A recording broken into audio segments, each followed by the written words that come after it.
Hello and welcome to this new tutorial.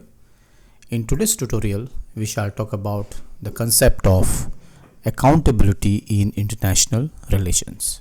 Well, accountability in international relations ensures that states, international organizations, and non-state actors are answerable for their actions, policies, and decisions. It emphasizes transparency, adherence to the international laws, and mechanism to address misconduct or failure to meet obligations, thereby fostering trust and stability in global system. So, when we talk about the concept of accountability in international relations, then in international relations we have various stakeholders. We have states, we have international organizations, and we have various non-state actors.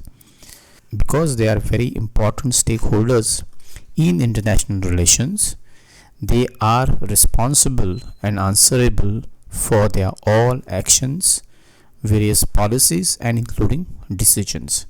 So therefore, accountability is must in international relations, particularly for state, international organizations, and non-state actor. By being accountable, they basically emphasize that there is a transparency in their action, in their policies, and in their decision, and therefore they have to follow the rules and regulations. They have to follow the international laws. They also have to make sure that they have the mechanism to address various issues, including misconduct, if at all, if they have various failures as well. And by doing this, by emphasizing on transparency, they, as a very important stakeholder in international relations, foster trust among themselves and maintain the stability in the global system. Therefore, accountability in international relations are very important part and parcel of the businesses of the state and their relationship with everyone.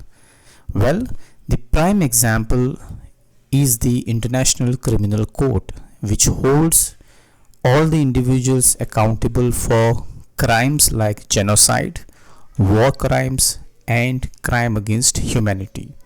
In fact, the prosecution of leaders such as Sudan's Omar al-Bashir for allegedly war crime in Darfur demonstrates the international community's commitment to justice, even though enforcement remains challenging. So we have couple of example, not just these example, but we have more example which I'll be talking about later. But talking about right now as a prime example, the International Criminal Court. This court is very important because it ensures that all the individuals are accountable for their action, particularly those individuals who are involved in committing genocide or maybe war crime or crime against humanity. And like the Sudan's Omar al-Bashir, who has been prosecuted for his crime which he committed, war crime basically, which he committed in Darfur, shows us that international community is very much committed to the justice. Although sometimes, as we all know, that enforcing this judgment, enforcing this justice still remains a challenging job for the international community. But this is a classic example that if international community wants, they can bring any individual to the accountability and face the justice. Similarly, the United Nations Framework Convention on Climate Change requires states to report their efforts to combat climate change under the Paris Agreement. And therefore, countries have submitted their nationally determined contributions, creating a system of accountability to ensure that global climate goals are met.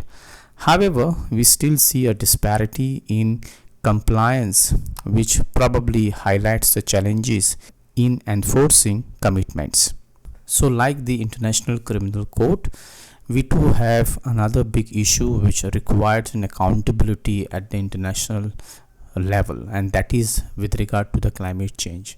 So United Nations Framework Convention on Climate Change requested all the states that they must meet with the requirement of the climate change according to the Paris Agreement, and therefore they expect that every member of the Paris Agreement or every member of the United Nations who have ratified the Paris Agreement on climate change, they must come up with their commitment, they must come up with their determination to help and reduce the effects of the climate change. And therefore it is all about that countries must slowly, if not fast, slowly have to give up on use of fossil fuel so that we take care of our climate altogether. And therefore what we need is a system of accountability. As I have discussed sometime in my last lecture, any global issue, if it has to be handled systematically, if we need to take care of it, we need commitment from all the nation state. It is not just about that couple of countries will work for the climate change and climate really gonna change and climate will be balanced. It is not possible. We need accountability, we need commitment from every country. Then only we can ensure that global climate goals are being met. However, we also know the reality that too much of disparity among the member states and the actors, it also becomes a kind of a challenging job to enforce such commitment. And today, if you see in international politics or in international relations, the world is divided on the global issue, particularly on the climate change. And therefore, accountability is very important. Every nation has to be accountable and responsible and determined to contribute to the global issue, at least to meet the global needs of a climate change or a climate global goals which everyone is talking about. Similarly, we have the World Trade Organization, which basically provides another example for us to broadly discuss on this issue.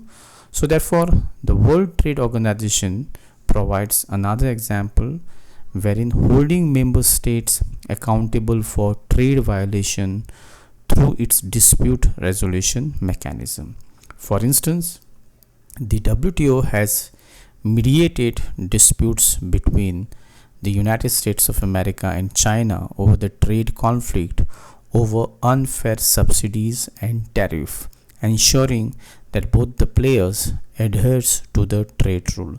So you have another very important example wherein how trade wars are also very important, and all the members who are member of World Trade Organization must follow the rules and regulation of the trade rule, and if they don't remain accountable for the simple issue of a trade rules, then obviously you'll have a violation of a trade. You have a dispute between the two players, and the classic example is here is US and China, who were at the trade war. That trade war now seems like going to trigger further competition between US and China.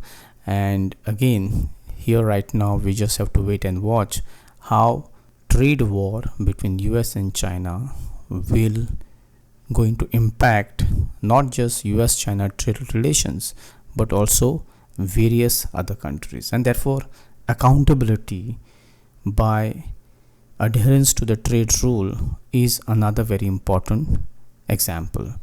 Moving on, human rights accountability is evident through the Universal Periodic Review of the United Nations Human Rights Council, which evaluate member states' human rights record. And again, we have an example of a global attention on China's treatment of Uyghur in Xinjiang province, which basically illustrate the role of international security in addressing the rights violation. So again, on issue of human rights violation, United Nations periodic review always comes with evidences of human rights violation and the records from all over the world.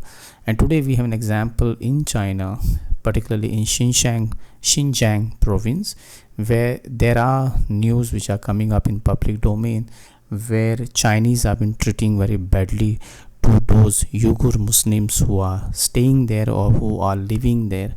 And therefore there are voices which we have been listening or we have been reading in public domain that international community has to address to this issue, because daily there has been violation of their basic human rights, and therefore world community should ask China to be little accountable to its own citizen, irrespective of which ethnic tribe they belongs to or which ethnicity they may belong to. So despite these frameworks, challenges persist. Powerful states such as permanent member of United Nations Security Council can evade accountability due to veto powers, as seen in the conflict like the Syrian civil war. Moreover, non-state actors like multinational corporations and armed groups often operate beyond the reach of traditional accountability mechanism. So therefore we have a lot of challenges. Therefore we have a framework, but again big countries who are very powerful countries, particularly those who are a permanent member of Security Council, they always evade the accountability because they have a veto power. And we have seen in the recent conflict in Syria, Syrian civil war, we saw it in the Israel-Gaza conflict, we also saw in Ukraine-Russia war, right? And moreover, not just the state but also the non-state actors, and non-state actors like multinational corporations and various armed groups around the world, they operate beyond the traditional accountability mechanism. So how would you bring them into the accountability? Because here we are talking about only state have to be an accountable, but what about the non-state actors? How are you going to bring them into the accountability mechanism? So these kind of challenges still exist, and they will persist to continue for a long period of time until unless we have a broader framework of accountability in international relations. So therefore accountability in international relations is essential for upholding the justice, fostering cooperation, and maintaining global stability. While significant progress has been made through international law and institution, challenges such as power imbalances and enforcement limitations remains for a long while, and therefore strengthening accountability mechanism and promoting fairness in their applications are critical for building a more just and effective international system. So in short, this was all about the concept of accountability in international relations. I hope you have understood this concept, and I will see you soon in the next tutorial. Till then, take care.